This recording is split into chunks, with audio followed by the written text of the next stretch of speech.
Friends, मैं कामनी स्वागत करती हूँ YouTube channel career in teaching में। तो कल के क्लास में हम क्लासिकल कंडीशनिंग को समझे हुए थे। तो उसमें कुछ छूट गई थी पॉइंट, जिसे जानना आपको बहुत ज़रूरी है, क्योंकि एग्जाम में अगर पूछ लिए जाएंगे तो आपको पता होना चाहिए। 5 से 10 मिनट की वीडियो है, आप एक बार जरूर अच्छे से देख लीजिए तो सारा समझ में आ जाएगा। अगर आप कल की वीडियो नहीं देखे हैं तो एक बार जरूर देखिए, तभी ये समझ में आएगा। आपको डिस्क्रिप्शन में इसका लिंक मिलेगा, आप वहां से भी वीडियो को जाके देख सकते हैं, नहीं तो प्ले लिस्ट में जाकर के भी देख सकते हैं। वहां लिखा होगा क्लासिकल कंडीशनिंग शास्त्रीय अनुबंधन। तो आप वो वीडियो एक बार जाके देख लीजिएगा, फिर आपको समझ में आएगी। क्योंकि कल हम अच्छे से समझाए हुए थे कि पेवलव ने किस तरह से कुत्ते पे प्रयोग किया था, कैसे अनुबंधन लाया था, कैसे कंडीशनिंग उसमें लाया था, वो आदत फिर उसे कैसे लग गई थी। वो चीज हम कल समझे थे कि किस तरह से पहले खाना दिया जाता था तो उसके मुंह में लार आता था, और घंटी बजती थी तो लार नहीं आता था। जब दोनों साथ में दिया गया, जब उस पर कंडीशनिंग हुई तो उसके बाद क्या हुआ, तो उसके बाद भी फिर नेचुरल ही UCR अनकंडीशनिंग लार ही आता था, अनकंडीशनिंग रिस्पॉन्स ही आता था। जब फिर बाद में सिर्फ घंटी बजाया गया तो उससे क्या हुआ, कंडीशंस स्टिमुलेस हुआ, और उसके बाद कंडीशंस रिस्पॉन्स भी आया, CR फिर बाद में आया। ये चीज हम कल के वीडियो में बहुत अच्छे से समझे हुए थे। तो अगर आप वो वीडियो नहीं देखे हैं तो डिस्क्रिप्शन में लिंक मिलेगा, वहां से जाके देख लीजिए। तो आइए इसे जल्दी से समझते हैं। क्लासिकल कंडीशनिंग, जिसे हिंदी में कहते हैं शास्त्रीय अनुबंधन, इसका अलग अलग नाम भी आपको एग्जाम में देखने को मिल जाएगा। ये थ्योरी कौन दी, पेवलव दिए हैं।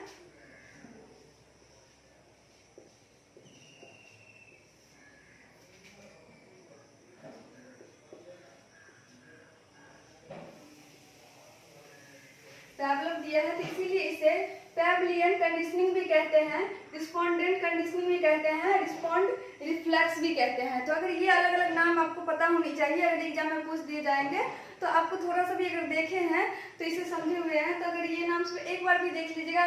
क्या होता है, ऑप्शन रहता है हमारे पास एग्जाम में 4 ठो, तो अगर आप एक बार देखे भी है तो वो चीज आपको फिर तभी याद आ जाती है, तो नहीं यही होगा, उस ऑप्शन की तरफ आपको फिर लगेगा नहीं यही होगा, तो ऐसे में सही हो जाते रहता है। तो इसमें कुछ पॉइंट्स थे, कुछ टर्म्स थे, जिसे आप समझ लीजिएगा तो हो सकता है एग्जाम में पूछ दिया जाएगा तो गलत नहीं होगा। तो इस टर्म्स को समझ लीजिए। ये एक्विजिशन क्या है, धारण करना। जो कंडीशनिंग धारण किया था,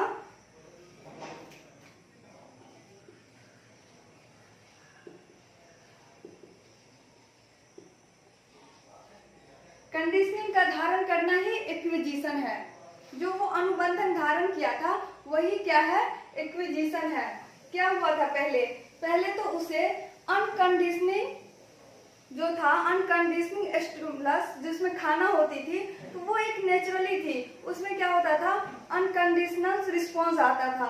और न्यूट्रल स्टिमुलस में क्या होता था, उसमें कोई रिस्पॉन्स नहीं आता था। जब न्यूट्रल रिस्पॉन्स को, अनकंडीशनल रिस्पॉन्स को, दोनों खाना और घंटी दोनों साथ में बजाए जाते थे, तब क्या कैसा रिस्पॉन्स आता था, तो अनकंडीशनल रिस्पॉन्स आता था। और जब वही सिर्फ घंटी बजाया गया तो कंडीशंस स्टिमुलस हुआ, तो उसके बाद रिस्पॉन्स भी कैसा आया, कंडीशंस रिस्पॉन्स आया। अनकंडीशनल स्टिमुलस को कंडीशन स्टिमुलस में बदला तो फिर उसका रिस्पॉन्स भी कंडीशंस रिस्पॉन्स ही आया। अब है स्टिमुलस जेनरलाइजेशन, उद्दीपक सामान्यीकरण। ये क्या है, क्या हुआ, तो पहले तो घंटी, जितनी भी घंटी की आवाज है, एक तो खाने बजाने के लिए उसको घंटी बजाई जाती थी, लेकिन फिर कभी भी घंटी बजाई जाती थी तो उसके मुंह में लार आ जाते थे, उसको लगता था खाना ही। वो अलग अलग नहीं समझ पाते, उसको लगता था सारी घंटी वही घंटी है, खाना बजने आने के लिए ही घंटी है, बज रही है। तो वो अलग नहीं सोच पाते थे, सबको सामान्यीकरण, सबको एक ही सारी घंटी, जितनी भी घंटी बजे, अगर बगल में कई घंटी बज रही है, घर में पूजा की घंटी बज रही है, जो भी घंटी बज रही है, बाहर कोई आइसक्रीम वाले घंटी बजा रहे, कोई भी घंटी बजता था तो कुत्ता के मुंह में लार आ जाता था। उद्दीपक क्या है, अभी सामान्यीकरण है।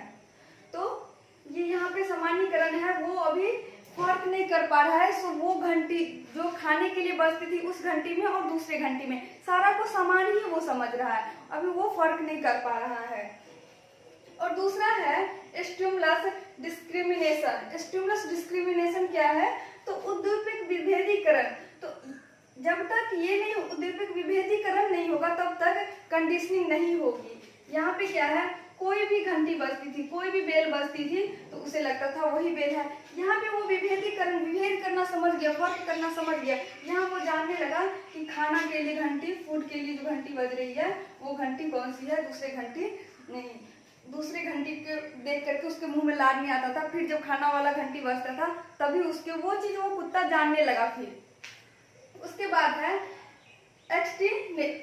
एक्सटिनेशन, विलुप्तीकरण। विलुप्तीकरण क्या है, यहाँ पे क्या हुआ, जब घंटी बजाई जा रही है लेकिन खाना नहीं आ रही है तो उसके अंदर वो सलाइवा नहीं आ रहा है, लार नहीं आ रहा है, खत्म। धीरे धीरे अगर लगातार घंटी बज रही है, खाना नहीं आ रहा है तो वो समझ गया फिर नहीं ये दूसरी घंटी है, खाना नहीं आएगी। तो विलुप्तीकरण, अब उसके मुंह में लार नहीं आ रही है।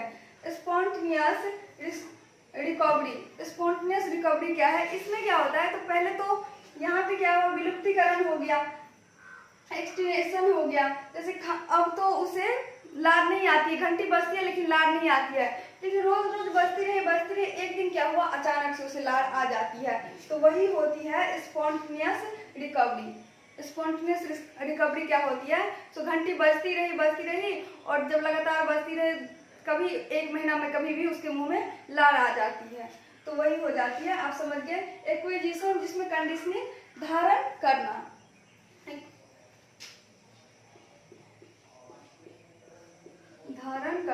एक्विजिशन को कंडीशनिंग को धारण करना ही एक्विजिशन है। समझ गए। इसके कुछ और पॉइंट्स है, इसके कुछ डिटरमिनेंट्स हैं, उसको समझिए फिर आपको और चीज क्लियर हो जाएगी। सिमुलेटेनियस कंडीशनिंग। सिमुलेटेनियस कंडीशनिंग क्या है, इसमें क्या होगी, तो इसमें क्या होगी, पहले खाना और घंटी दोनों साथ साथ दिए जाएंगे। CS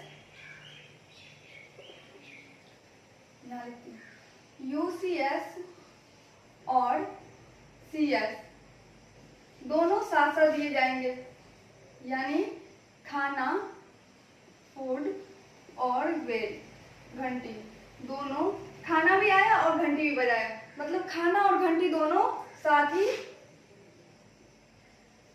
सेम टाइम पे, ये दोनों क्या होगी, सेम टाइम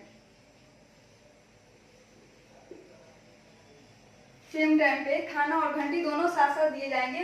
UCS और CS अनकंडीशन्ड स्टिमुलस और कंडीशन्ड स्टिमुलस, दोनों साथ साथ, खाना और घंटी दोनों साथ साथ दिए जाएंगे। और उसके बाद है डिलॉयड कंडीशनिंग। ये डिलॉयड कंडीशनिंग क्या होती है, तो इसमें क्या होगी, पहले तो पहले घंटी बजेगी, यहाँ पे पहले घंटी बजेगी CS, और फिर घंटी बज रही है और तुरंत फिर, मतलब रुकी नहीं बजना, घंटी बज रही है तुरंत फिर खाना आया, यानी कि घंटी बज रही है और तुरंत फिर खाना आया, यानी घंटी बज रही है CS और पहले घंटी, पहले CS होगा, उसके बाद तुरंत फिर UCS, यानी कि रुकी नहीं घंटी बजना, तुरंत फिर खाना भी आ गया। तो ये हो जाएगा डिलॉयड कंडीशनिंग। डिलॉयड कंडीशनिंग में क्या होता है, घंटी बज रही है तुरंत फिर खाना आया। Trace conditioning.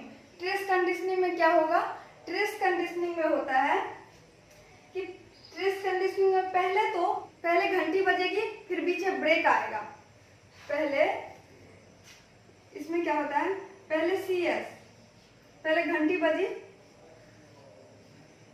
बजी, फिर बीच में क्या हुआ, ब्रेक आया,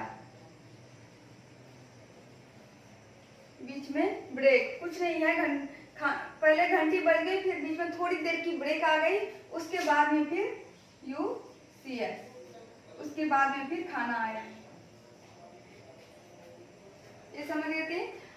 देखिए सिमुलटेनियस कंडीशनिंग में क्या होती है, पहले खाना और घंटी और खाना दोनों साथ में आया, सेम टाइम में आ गया। यहाँ पे घंटी पहले बजेगी, फिर उसके बाद बजती ही रहेगी घंटी की, फिर तुरंत खाना आएगा, ये नहीं है साथ में, घंटी बजी पहले, घंटी बजी रही है, साथ में खाना आ गया। यहाँ पे क्या है, घंटी बजी, बीच में फिर ब्रेक आया थोड़ा देर का, उसके बाद खाना आया, यहाँ पे CS, फिर बीच में ब्रेक, फिर UCS। उसके बाद है है बैकवर्ड कंडीशनिंग। बैकवर्ड कंडीशनिंग में क्या है, पहले खाना आ जाता है यूसीएस, उसके बाद में सीएस, यानी कि पहले घंटी बज गई, पहले खाना आ गई, तो खाना आ गई तो वो खाना खा लिया, फिर घंटी बजी भी तो उसको कोई फर्क नहीं पड़ता है, क्योंकि उसका पेट तो भरा हुआ है, तो घंटी बज रही है नहीं बज रही है उससे उसको कोई फर्क नहीं पड़ता, क्योंकि वो भूख लगी थी तभी तो घंटी बजती थी। जब कंडीशनिंग हुई तो उसके मुंह में लार आई, जब उसका पेट भरा है तो उसके मुंह में कोई लार आएगा भी नहीं घंटी बज, क्योंकि अब उसे खाना के इंतजार है ही नहीं। जब उसे खाना के इंतजार रहता था तभी उसके लिए लार आती थी। तो यहाँ पे पहले यूसीएस आएगी, मतलब खाना आ गई पहले, फिर यहाँ पे घंटी बजेगी, तो इससे ज्यादा कुछ फर्क नहीं पड़ता। समझ गए आप, चारों समझ गए, ये छोटी सी बात थी। और कल का वीडियो नहीं देखे हैं तो एक बार जरूर देखिए। अगर क्लास अच्छी लगी तो वीडियो को लाइक कीजिए, चैनल को सब्सक्राइब कीजिए। फिर मिलते हैं अगले क्लास में।